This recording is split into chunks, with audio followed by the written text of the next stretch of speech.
In this video, we'll be looking at the differences between an epididymal cyst and a spermatocyst. Now, to understand the difference between the two, we have to first look at the anatomy of the testis and the pathway of the sperm. Now, this beautiful diagram is a sagittal section. This diagram is taken from the student's edition of Gray's Anatomy, and it is a sagittal section of the testis. It shows the pathway of sperm. Now, the spermatozoa are synthesized in the seminiferous tubules, which are these coil-like structures. Number 1. From here, it goes into the straight tubules. Number 2. The straight tubules transport the sperm into the rete testis. This is the rete testis, which is located in the mediastinum of the testis.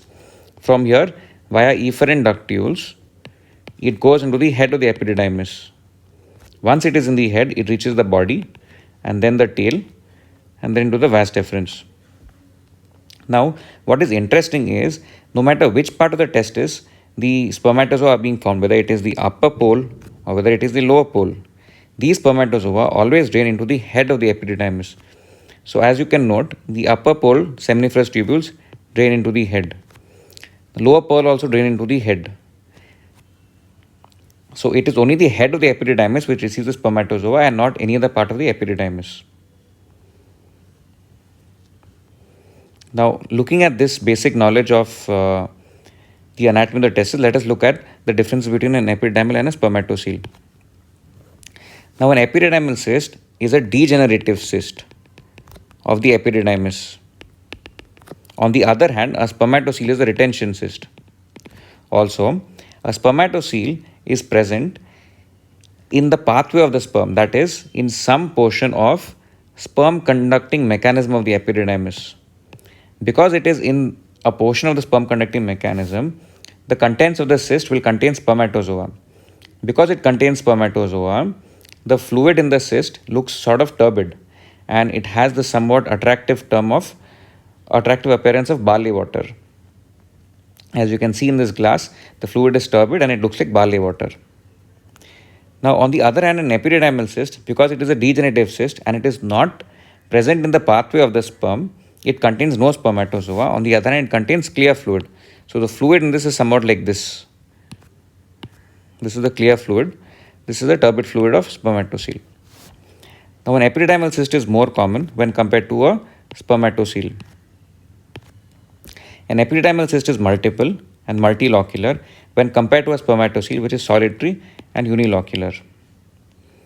Now, an epididymal cyst, it is a cluster of tense cysts. Now, because it is tense, because it is a cluster, and because they are multiple, when you palpate them, it feels like a tiny bunch of grapes. So, in this image, you can see tense cysts over here, multiple cysts. This is an intra-op image, not of the same patient, but of a different patient, where you can see one cyst over here and the second cyst over here. In comparison to this, the spermatocyst cyst, it is softer and it is laxer. Next, let us look at the location. Now, an epididymal cyst is present posterior to the testis. So, this is the epididymal cyst, this is the testis, and it is posterior to the testis. Whereas a spermatocyst is present in the epididymal head. This is the key word, it is always in the epididymal head. And it is above and posterior to the upper pole of testis. So, this is, I'll just use a different color. An epididymal cyst is only posterior to testis, whereas spermatocyst is epididymal head, above and posterior. So, looking at this diagram again, spermatocyst is related to the head of the epididymis, right? So, it said epididymal head, above and posterior. Head, and is above, it is posterior to the upper pole of the testis. An epididymal cyst, on the other hand, it is just posterior to the testis. It need not be above the upper pole. Now, an epididymal cyst varies in size. It can be small or it can be big. It can range from small to big. Usually, it is multiple, and they feel like a tiny bunch of grapes.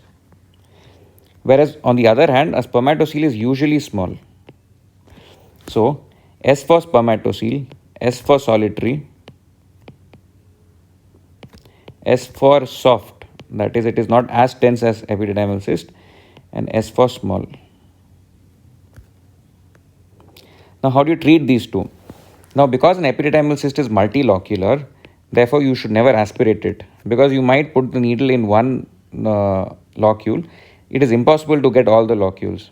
So, aspiration will lead to failure. So, then how do you treat it? The treatment is excision. But do you excise in all cases? No. You excise only if the patient says that he has discomfort. Now, supposing the patient comes to the OPD and because he has felt a swelling in his scrotum. Now, you examine it and you tell him, look, this is an epididymal cyst.